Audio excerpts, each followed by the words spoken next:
So let me just see right here. So I'm recording, I believe. Let me see. Yeah, I'm recording. Alrighty. It is day 8. It's probably just cut from my midday video. I'm telling you that those, up until about 3 o'clock, 3:30 today was really a struggle. Really helped that I talked to myself, made that, first half of the video, and then, kind of after that, focusing on work. I had some protein, some coffee protein Premier shakes.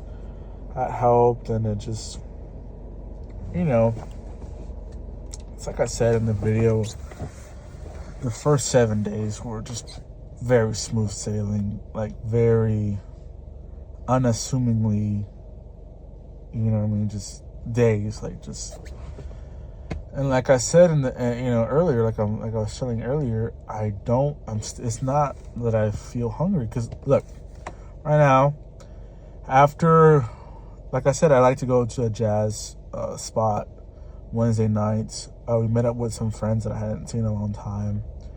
It was a good time. And then a couple of weeks ago, before I started this, we found this place near, down the street, walking distance, this late night spot that closes at 1 a.m.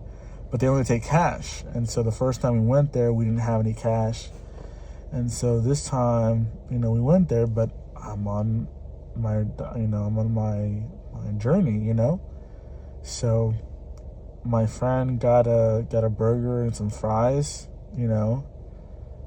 burger fries for $5-6. And, I was just there talking to him, and I didn't have anything. But I didn't feel like, oh man, I really wish I could have ordered something. I really wish I could be eating with him right now. It wasn't that, man. And it's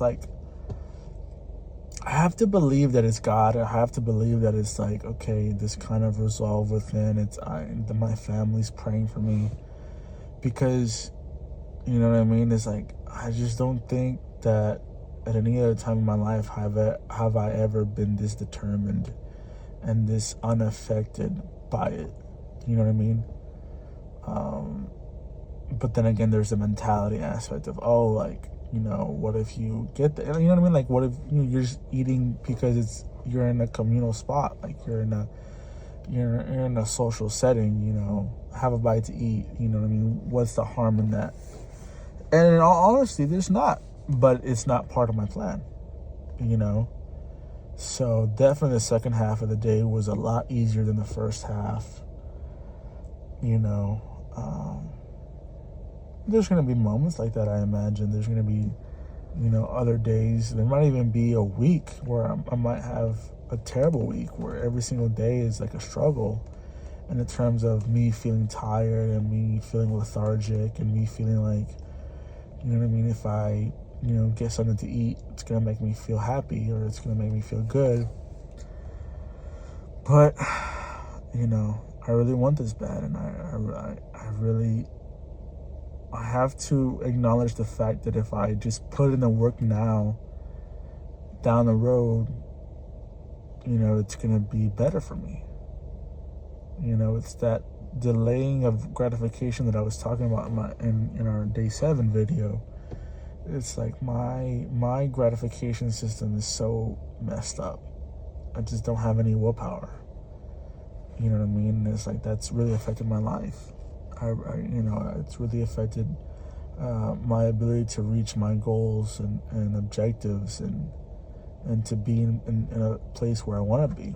And so I have to put in the work now, you know what I mean? Because the fact is that, unless God takes me, there is going to be a me that exists in 5 months. And I'm going to wish in 5 months, if I don't see this through, that I would have seen it through, you know, 5 months ago. You know what I mean? Just like myself now wishes that myself 3 years ago, or myself earlier this year, or myself last year, or, you know what I mean, would have had a more discipline.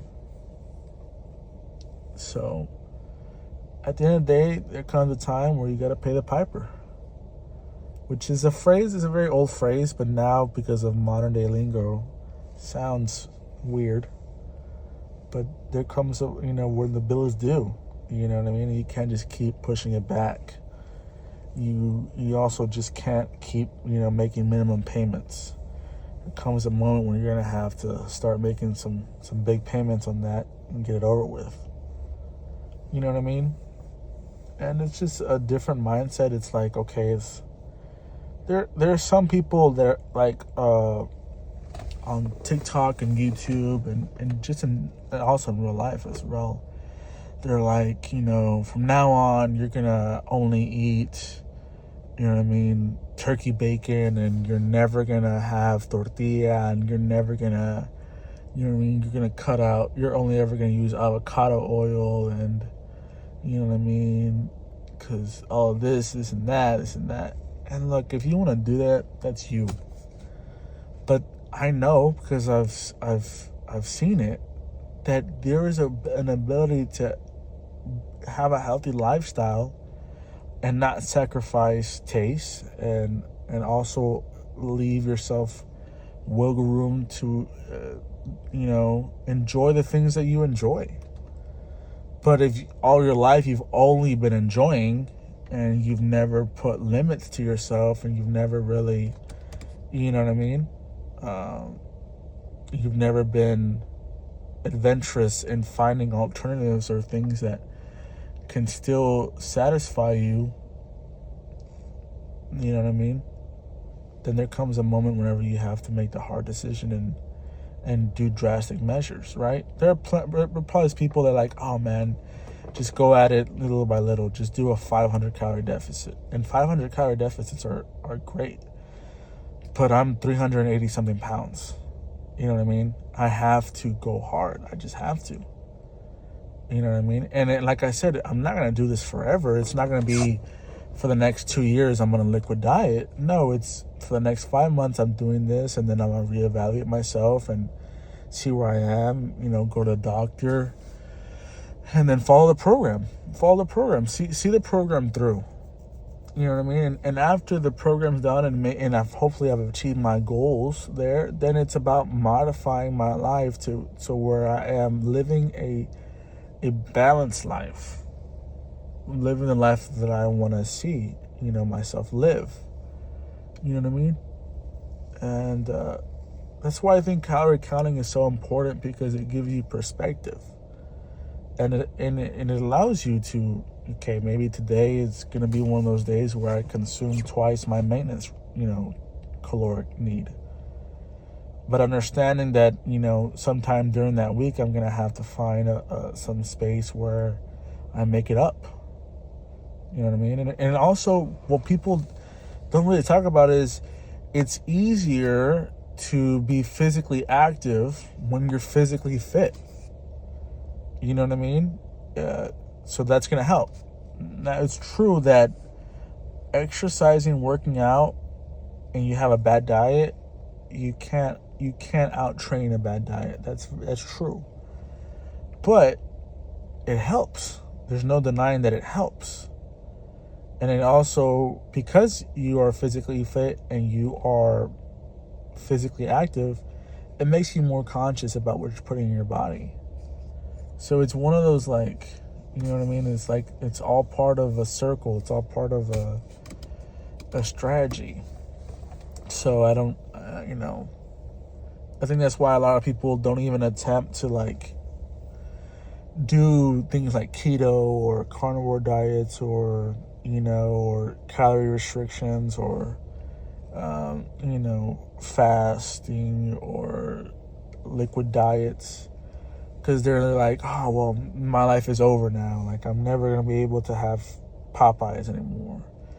And it's like, well, one, you can eat Popeyes and still hit your goals, because, like I said, like, you get 5 or 6 blackened chicken tenders, some coleslaw, and mashed potatoes, regular size sides. That's like 600 calories. You know what I mean? And it's a good amount of food. In fact, for me, you know what I mean, and how my actual stomach is, that's more than enough. You know, if I eat more than that, it's because of pure self-indulgence. You know what I mean? But maybe you say, well, I want the real thing. I want the real fried chicken. Okay. Then have the 2-piece. But understand, okay, count it. Count it. Be like, okay, I had that for lunch. You know, maybe for dinner, I just have something light. You know, maybe not even have dinner. You know, and people have this, you know, bad mentality of depriving yourself of things. It's like we give things like discipline, restriction, you know, we give these words bad connotations when they have a set meaning. You know what I mean? It's like, but again, it's the times that we live in. It's like it's all about me, and it's, it's how I feel and what I want, and it's like you can get what you want, but you can't live life always getting what you want. There has to be give and take. And like, I'm going back to the Popeyes thing, a 2-piece with some fries, and let's just say that you drink a full sugar soda, which if there's one thing I say that people should never really do, is full sugar sodas and juices. You know what I mean? Maybe once in a while, but those are, sugar is the bane of our existence. People don't realize that sugar is the real enemy. It's not oil, it's not butter, it's sugar. But that's for another day. Then that meal might run you at least 2,000 calories, and maybe your maintenance is 3,100, and you already had breakfast, and you had maybe a 500 calorie breakfast. So maybe you only have 600 calories for dinner. You know what I mean? And maybe you're like, you know what? I still feel full from lunch. Maybe I save those 600 calories for the next day, or I know if I'm going to, go a weekend, I'll put those 600 calories there. If you start thinking about calories on a larger scale than just maybe day by day or meal by meal, you'll be able to budget. It's like a budget. You know what I mean? I'm saving here, I'm spending there. But it takes work, and that's another thing that turns people off, is having to think about these things. Again, it's like, I have body dysmorphia, or I have self-esteem issues, or, I was bulimic growing up, or this or that, which are real things. Don't get me wrong. But there are things that you need to deal with, because calorie counting and weighing yourself and being conscious of your weight and your presentation are not inherently bad things. You just have to change your mind about them. You just have to change your perspective on them. So, yeah, I mean, I could probably go more, but I need to get some rest. And it's been a long day 8. So let's see how day 9 goes. Yeah. I think unless I get somehow some kind of traction and the algorithm helps me or something, this is more kind of for myself, and whoever finds this, but this is kind of, I realize that this helps me. So, see ya.